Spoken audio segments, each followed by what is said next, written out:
There's a new song from Elevation Worship called There Is a King that I've been really liking. I really love the lyrics and I really like the melody. Let me play it for you and then let's talk about it a little bit.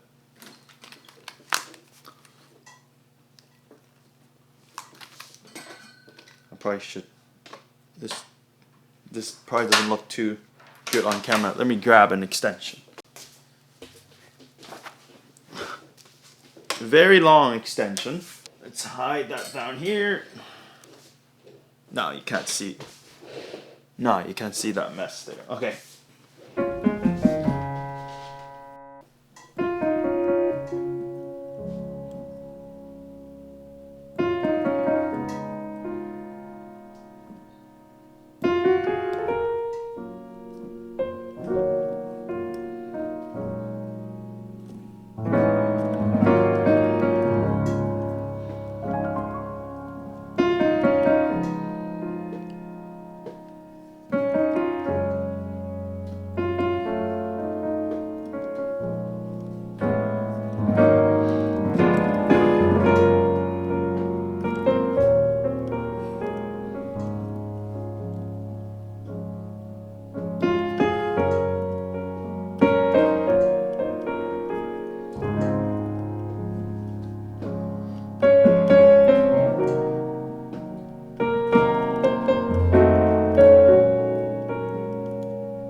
So today I want to talk about how we can reharmonize some of the tunes that we like and the worship tunes, and I want to share with you how I approach playing this piece. If you're familiar with the song, you maybe recognize that there are some things that I changed, some chords especially that I changed, and I want to share with you how I do that. I'm going to give you a couple of tips here, and hopefully you can take all those and apply it to the songs that you like. And if you like this piece and the way that I play it, I'm going to have a full version out, I think in a couple of days, hopefully a couple of days. So come back to this YouTube channel or come back to whatever social media platform you're watching this at to stay tuned and to listen to that. And if you'd like to play this piece on your own, the way I sort of fooled around with it, come back as well or look at my Patreon page. I'm gonna have the scores and the PDFs uploaded to there so you can learn it on your own. Let's talk about this. So the first thing that you can do is to add extensions to your chord. This is something that I've talked about in a previous video. If you just search up, if you go find that in my playlist, adding notes to become jazz, something like that. That's the title of it. I can't remember.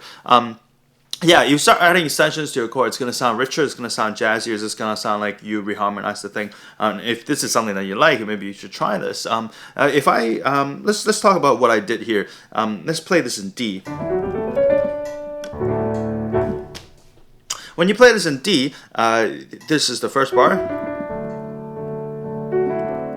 the original.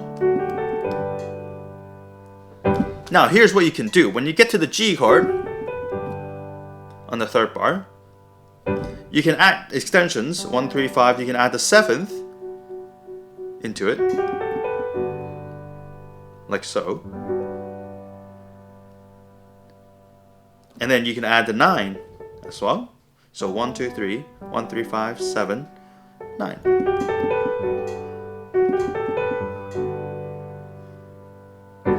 And if you really want to try, you can add the 6 in as well. 1, 3, 5, 6. Maybe that's too much. Here I added some notes here as well. So this is the A chord on the 4th bar. Originally it's just an A sus chord. But what I've done is I added the 9 or the 2 and I added the 7th.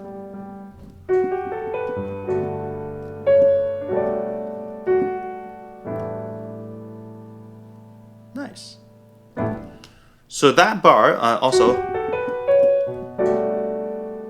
this here, that's pretty good as well. Originally it's a G chord over B, which it would be something like this,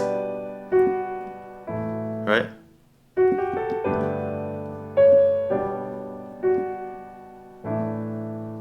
But on that G over B, I This is the G. Here's G with the melody and the B over here.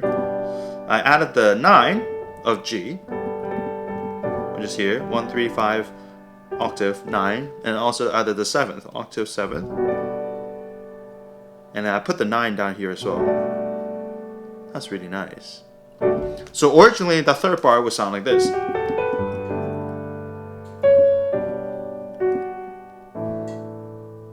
Very clean, nothing wrong with that. Very clean, very nice sounding. But what I did is I did this.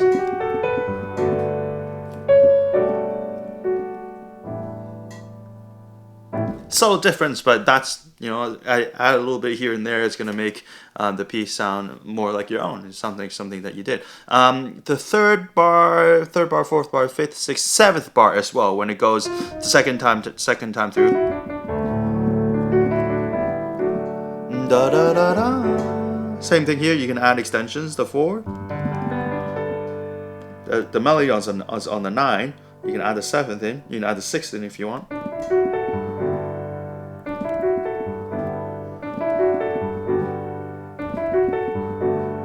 Right, a lot of options.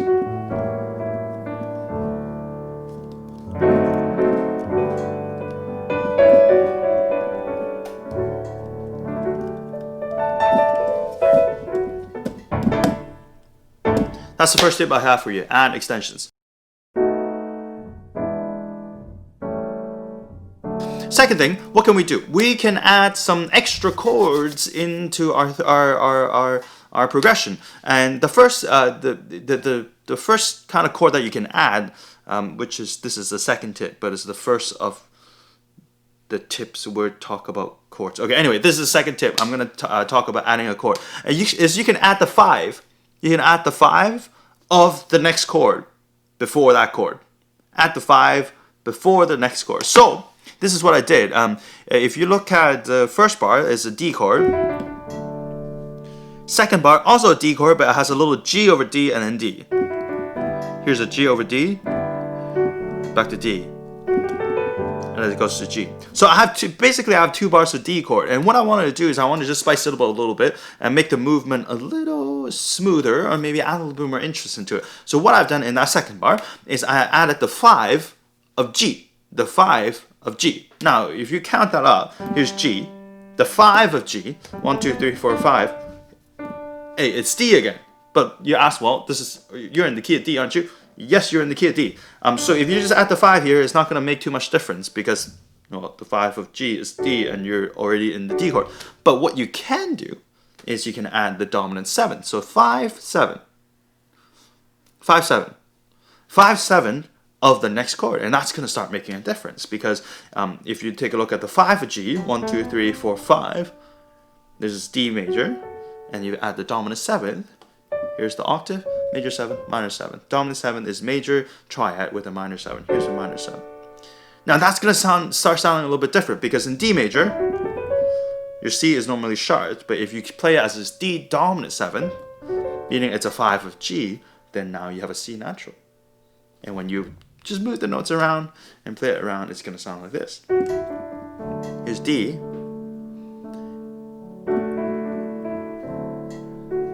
Haha. Which brings you to here very nicely because there's a D dominant 7, which is acting as a 5, to G, which is temporarily feeling like a 1 chord. Right? Same thing here.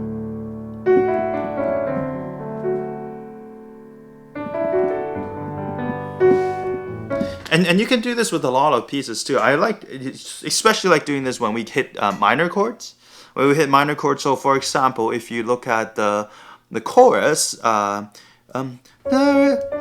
is a name, where it goes to the second half of it. So the first part, there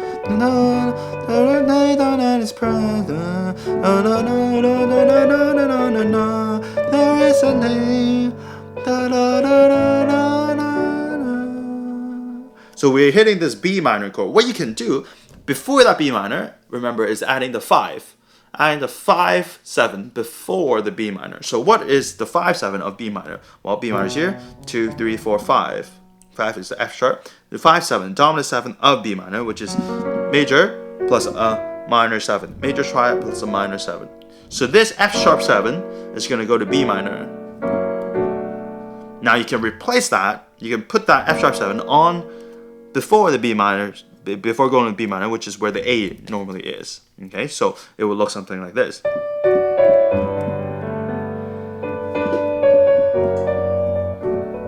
Ah, very nice. I like this a lot.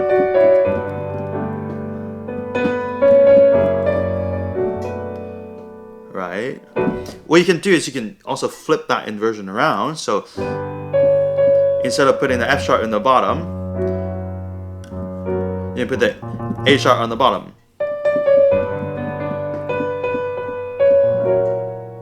You see this?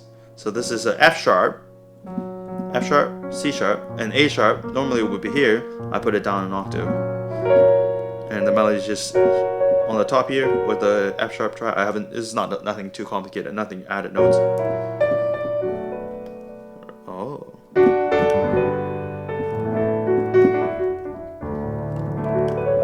And technically we can just play around, and we can put one here too. Right here. So we're going to an A chord. All we can do is put a 5 of A. 5 of A. 5 of A. Let's go A, 2, 3, 4, 5. This is E chord. Remember, dominant 7 is E major. Major triad plus a minor 7. So it's an E7. We can put that over our G, which will sound something like this. Let's see how this sounds. Here it is. E7.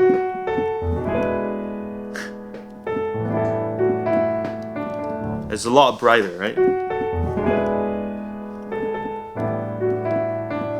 Now a lot of this is trial and error, and this is what I usually do when I reharmonize the songs. It's a lot of trial and error. Just see what you like, play around with it. If you like it, then keep it. If you don't, then don't.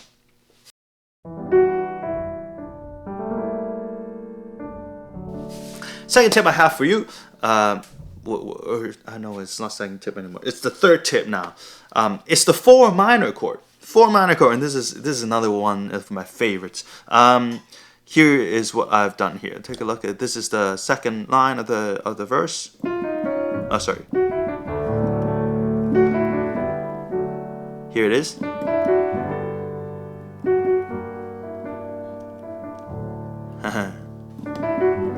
The original.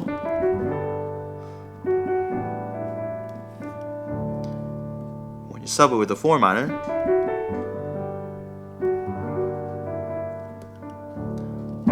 this is just one of my favorites. It just feels like somebody's hugging you. It's very bittersweet, very heartwarming, very I don't know. It just sounds really good. So the tip here is this: you can use the 4 minor chord to replace the 5 chord. Most, like 99% of the time. So let's just use this as let's just go through a theory a little bit. We're in D major. Here's the 4 chord. 4 normally is a major triad. You can flat the third to make it a minor chord. And basically what you can do then is you can take this 4 minor chord and just basically plug it in wherever there's a 5 chord. Especially a 5 chord that goes to 1.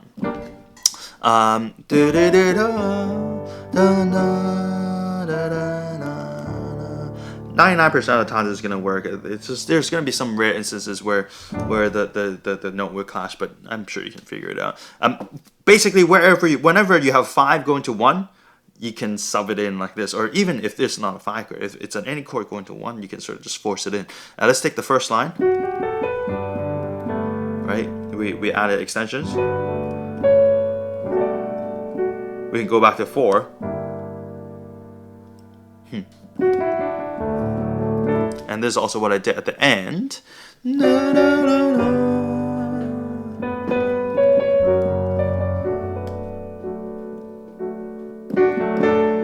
Here's 4. Normally this is 5 nice. We put the 4 in.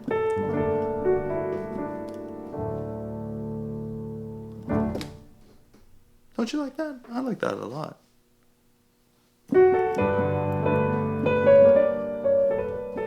Now there are some cases where you just have to be careful, especially if your melody note is on the major third of that 4 chord, and you flat that 4, flat the third or the fourth chord, the minor third, then you're gonna end up with stuff like that, which is not a good option. But most of the time you can use that 4 minor to plug it in to the 5 chord going to 1, and it's gonna sound like somebody gave you a hug. Sounds like Christmas hot chocolate. Hot chocolate on a snow day in Christmas. Oddly specific, but that's what it sounds like to me. Doesn't it sound like that? That's what it sounds like to me.